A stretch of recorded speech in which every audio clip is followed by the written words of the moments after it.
You know, I still remember the smell of my grandma's house. Warm cookies and old perfume. It was the only place that ever felt like home. But here's the twist. My parents left me there when I was just 6 months old. They never called, never wrote, not even once on my birthdays. Fast forward 28 years, and suddenly they show up again, smiling, acting like nothing happened. But this time, they didn't come for me. They came for her money, all $5.2 million of it. Crazy, right? The same people who threw me away, now fighting me over the woman who raised me. I mean, how do you even look someone in the eye after doing that? Yeah, I'll tell you exactly how they did. And trust me, what happened next. It still gives me chills. But before we dive in, if you've ever been betrayed by the people who were supposed to love you most, hit that like button. Because this story, it's for you. I grew up believing Grandma was my whole world, because she was. She told me once, some people are born to love, others are born to teach love. And that's exactly what she did. While other kids were waiting for their moms to pick them up from school, I waited for her silver sedan. Windows rolled down, old jazz humming through the speakers. I never asked about my parents much. I guess, deep down, I didn't want to know why they left. Grandma filled every space they left empty. Birthdays, school plays, scraped knees, she was there for it all. She worked 2 jobs, cooked dinner from scratch every night, and still made time to ask about my dreams. She never complained, not even once. But every time someone mentioned my parents, I could see it. The flicker in her eyes. Pain she tried to hide behind a soft smile. We lived in a small 2-bedroom house just outside of town.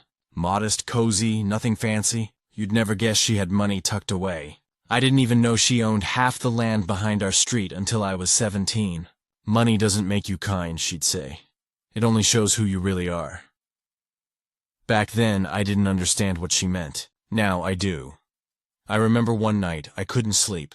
I asked her, "Do you think they'll ever come back?" She just looked at me, brushed my hair aside, and said quietly, "If they ever do, you'll know why." At the time, I thought she meant they missed me. Turns out, she meant something else entirely.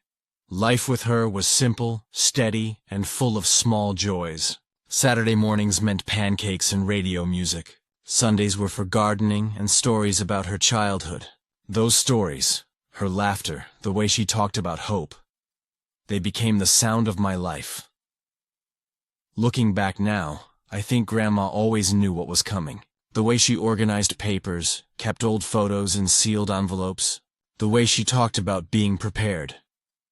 It was like she was setting the stage for something none of us could see yet. And when the knock finally came at our door, I realized she had been right all along. It was a quiet afternoon, the kind where nothing ever happens. Grandma was folding laundry, humming to herself when the doorbell rang. I remember the sound. 3 short chimes that didn't belong in our peaceful little world. When I opened the door, I froze. 2 strangers stood there. A man with tired eyes and a woman clutching a designer purse like it was a lifeline. I didn't recognize them until the woman said my name. It took a few seconds for my mind to catch up. My parents, after 28 years of silence, there they were, looking older, thinner, but still sharp enough to twist a knife. I didn't know whether to hug them or slam the door. Grandma stepped beside me, her smile tight, polite. "So, you finally decided to show up," she said. Her voice was calm, but her hands trembled just slightly. The way they did when she was angry. They came inside, talking like old friends who'd simply lost touch. My mother said she'd been thinking of me all these years, that life had been complicated. My father tried to act casual, complimenting the house, asking about the neighborhood. But then, he slipped. He said, "You've done well for yourself, Mom. This place must be worth something now." And just like that, the room went cold. I watched Grandma's face harden. "We've done fine without you," she said. "No thanks to anyone else."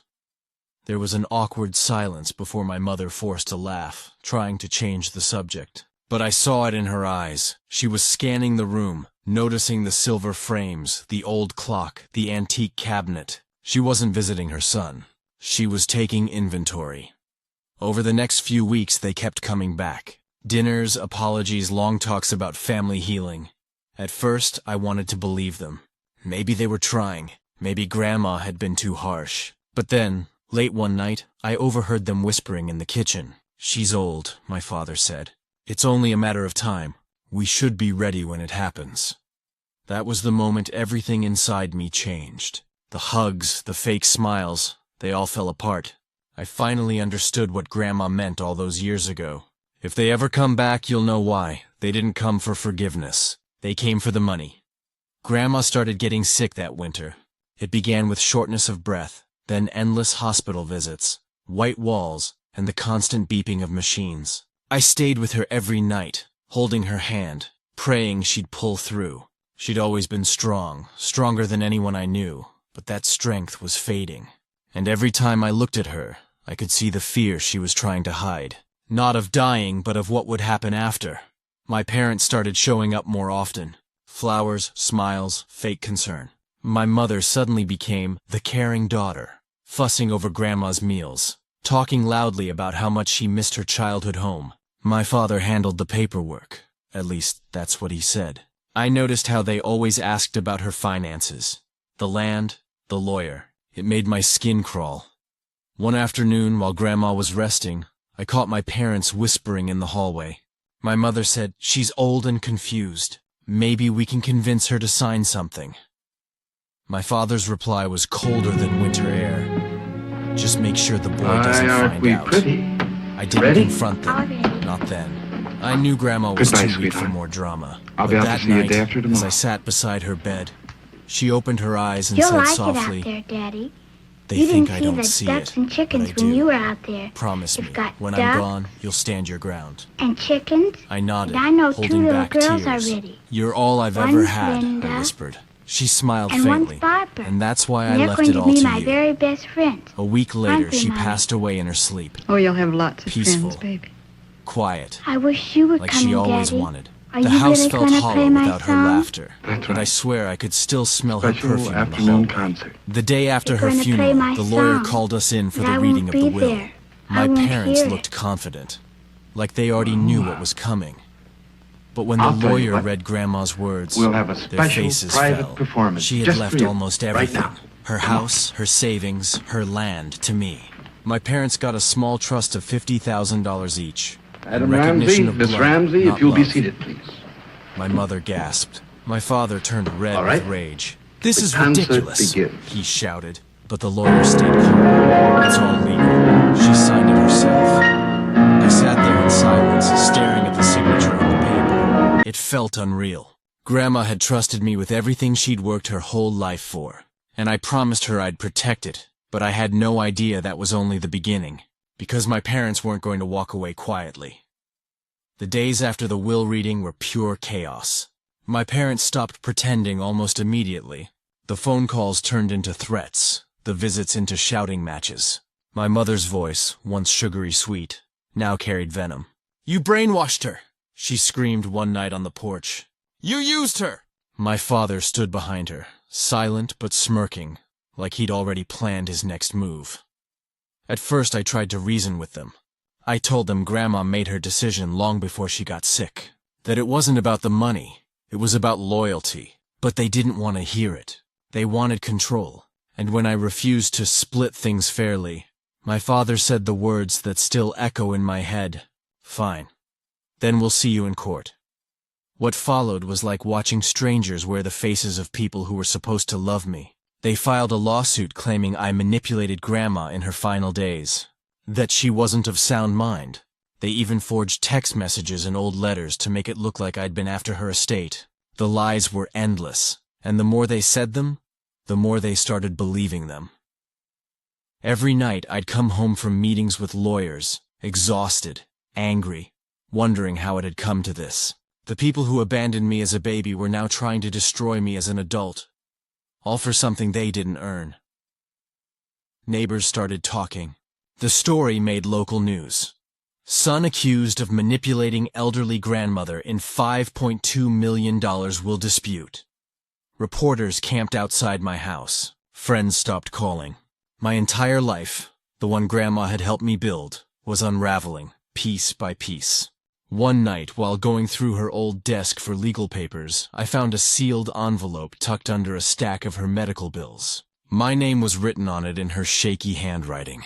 My hands trembled as I opened it. Inside was a letter dated 2 days before she died. Her words hit me like a storm.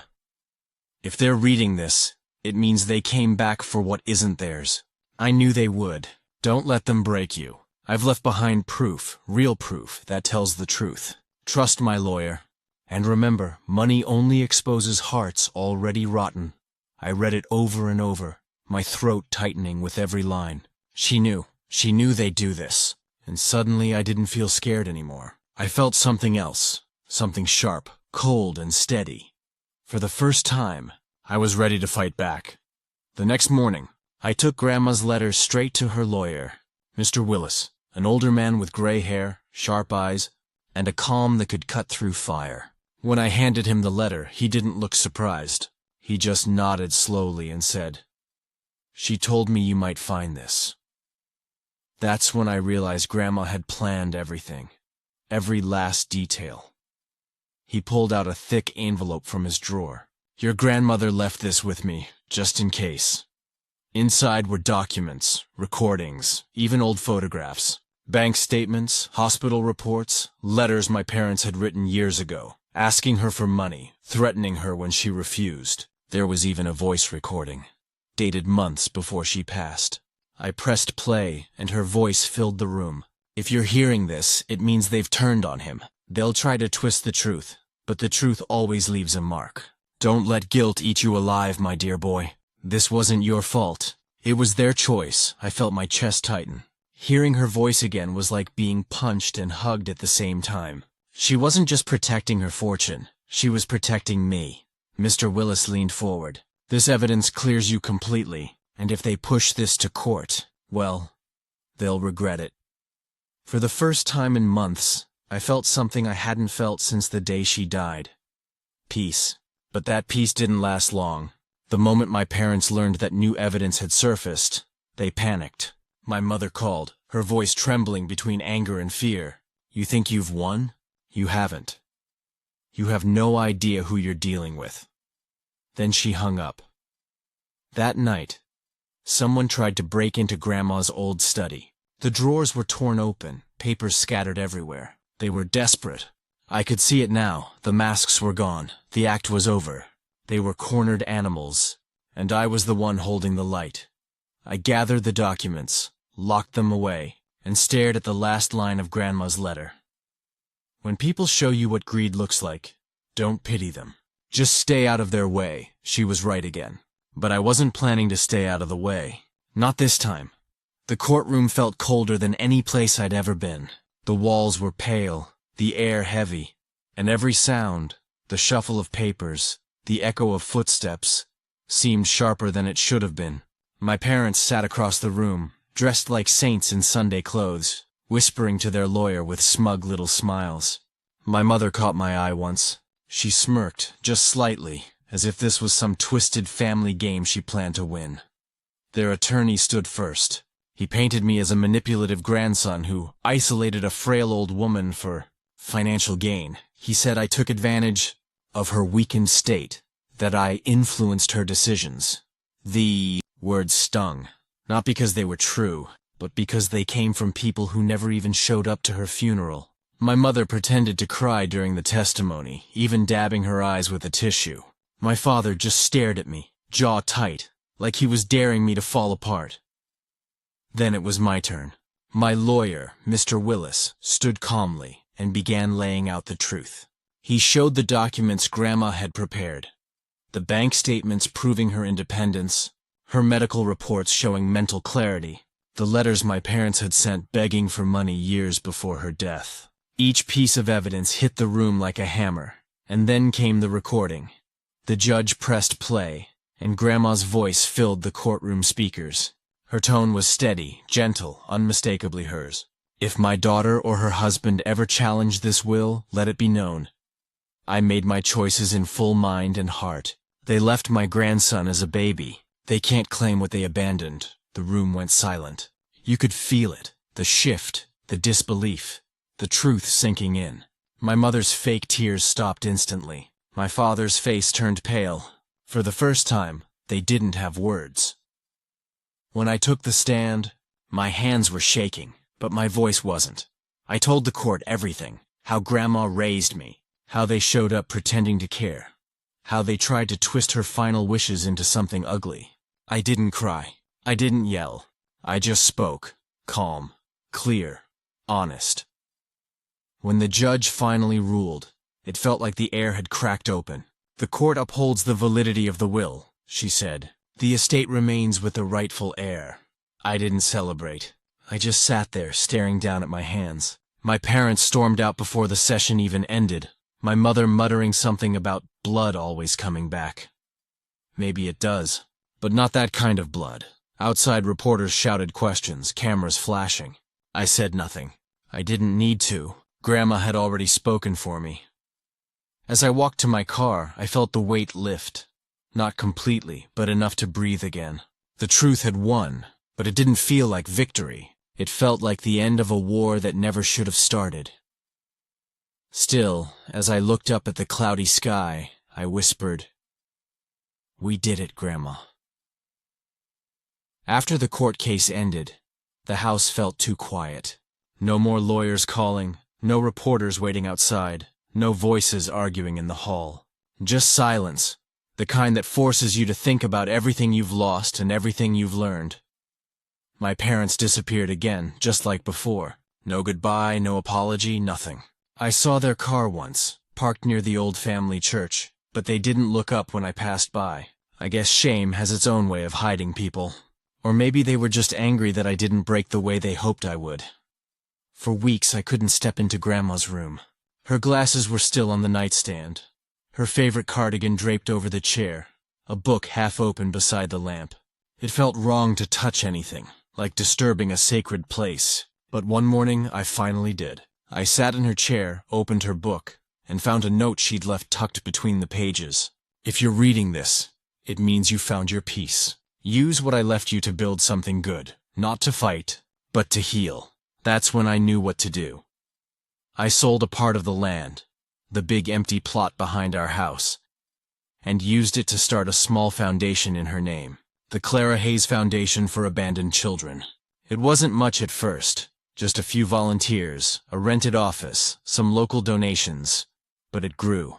Every time a kid found a safe home through that program, I felt like she was still with me, smiling from somewhere unseen.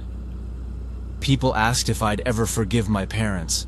Maybe one day, but forgiveness isn't something you owe. It's something you choose when your heart is ready, and mine isn't there yet. Sometimes when I walk past her garden, I can still hear her voice. Soft, certain, wise. "Family isn't who leaves you money," she once said. "It's who never leaves you behind." She never left me, and because of her, I finally learned how to stop feeling abandoned and start feeling free. Sometimes, I think about how different my life could have been if Grandma hadn't opened that door all those years ago. I could have ended up in the system, forgotten, another lost name in a folder. But she changed everything. She gave me love when she didn't have to, and in return, I gave her the one thing she always wanted: loyalty. People often say that money changes families, but that's not true. Money doesn't change people. It just shows you who they really are. My parents thought wealth could buy back the years they abandoned. What they didn't understand was, love can't be bought, and trust can't be faked. Losing Grandma hurt more than anything. But I've learned that grief isn't just sadness. It's proof that you were lucky enough to love someone deeply. And that kind of love doesn't end when they're gone. It lives in every choice you make afterward. So, if you've ever been betrayed by your own blood, remember this. You're not defined by who left you. You're defined by who stayed. And sometimes that one person who believed in you can be the reason you become someone stronger than you ever imagined. If this story touched something in you, don't forget to hit like and subscribe. Because sometimes the most powerful revenge isn't anger, it's peace. And peace is what they can never take from you.